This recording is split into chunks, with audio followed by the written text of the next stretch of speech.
नमस्ते बच्चों, आप सबका हार्दिक स्वागत एवं अभिनंदन। आज हम अध्ययन करने जा रहे हैं कक्षा 9 अध्याय 2 बहुपद, जिसको अंग्रेजी में कहा जाता है पॉलिनोमियल। प्रश्नावली 2.1 के प्रश्न संख्या 1 तथा 2 हमने पिछली वीडियो में हल किए और आज हम इसके आगे के प्रश्न हल करने जा रहे हैं।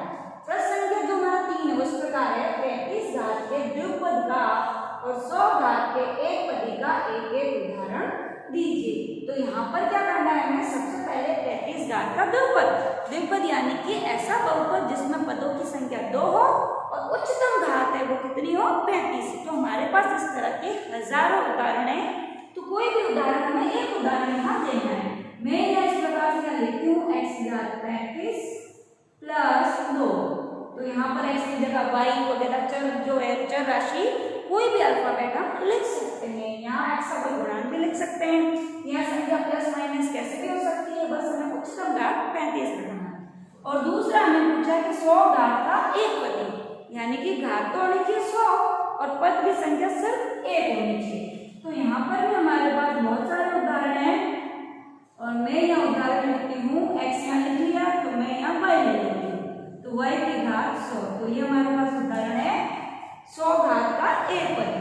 अब हम बढ़ते हैं प्रश्न संख्या 4 की तरफ, जो इस प्रकार है, निम्नलिखित बहुपदों में से प्रत्येक बहुपद की घात लिखिए। तो हमें क्या करनी है, सारे जो बहुपद लिखे हैं इसमें से प्रत्येक की घात लिखनी है। तो बहुपद की घात क्या होती है, तो बहुपद की घात जो सारी जो चर राशियां होती है, चर राशियों की जो उच्चतम घात होती है, यानी कि बड़ी से बड़ी घात, वही उस बहुपद की घात कहलाती है।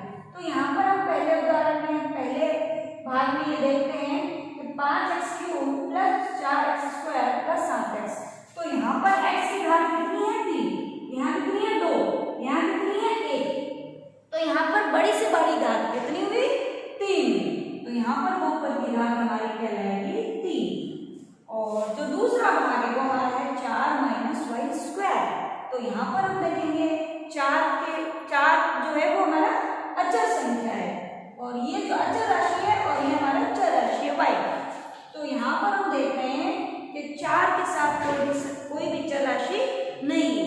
अगर कोई चर राशि नहीं है तो हम इसको इस प्रकार से लिख सकते हैं 4 गुणा x की घात 0।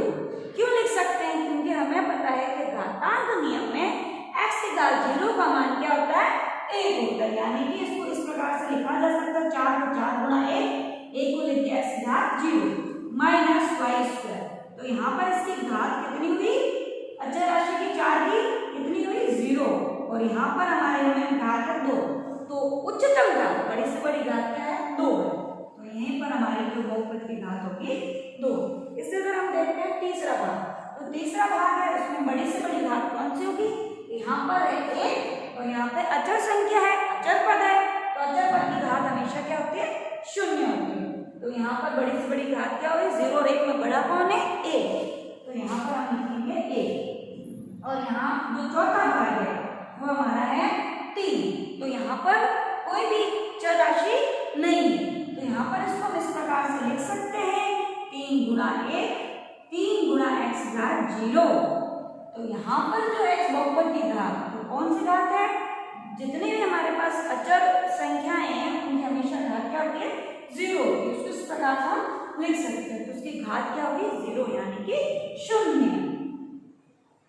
और अब हम बढ़ते हैं प्रश्न संख्या 5 की तरफ। तो प्रश्न संख्या 5 है वो हमारे इस प्रकार है, बताइए कि निम्नलिखित बहुपदों में कौन कौन बहुपद है, ठीक है, कौन कौन द्विघाती और कौन कौन त्रिघाती। तो यहाँ पर हम देखते हैं कि रैखिक बहुपद क्या होता है।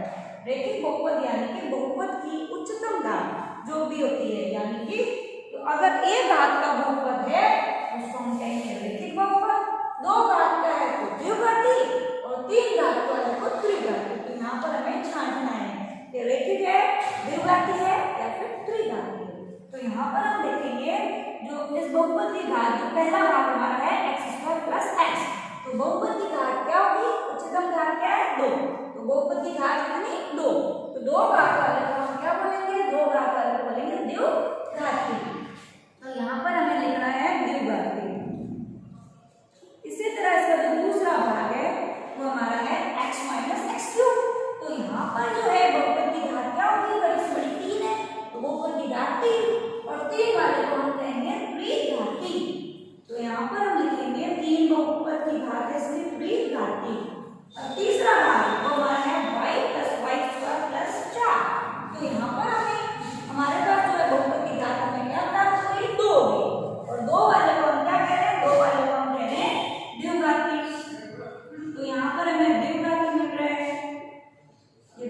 बहुपद है। और इसका जो चौथा भाग है वो है a प्लस एक्स। अब यहाँ पर बहुपद की घात क्या है? एक। तो एक वाले को हम क्या बोलेंगे? एक वाले को हम बोलेंगे रैखिक। तो ये हमारा जो है वो रैखिक बहुपद है। अब इसका जो पांचवा भाग है वो है 3t। तो t के ऊपर जब कोई भी घात नहीं है यानी कि वो क्या है? एक होती है हमेशा का। तो एक घात वाले को हम क्या कहते हैं? रैखिक। तो ये भी हमारा रैखिक बहुपद है। अब इसका जो छठा भाग है वो है आर स्क्वायर। तो यहाँ पर आर की जो घात हमें क्या प्राप्त हो रही है? 2 हो रही है। तो 2 वाले को हम क्या बोलेंगे? द्विघाती। तो ये हमारा द्विघाती बहुपद है। अब जो इसका सातवां भाग है वो है 7x³। तो यहाँ पर है x की उच्चतम घात 3। तो बहुपद की घात क्या होगी? 3। ये 3 घात का बहुपद है और 3 घात के बहुपद को हम क्या कहते हैं? त्रिघाती कहते हैं। तो ये हमारा त्रिघाती बहुपद है। और आज जो है वो प्रश्नावली 2.2 इस वीडियो के द्वारा समाप्त हुई। अगले वीडियो में प्रश्नावली 2.2 की शुरुआत करेंगे। आज के लिए इतना ही। धन्यवाद।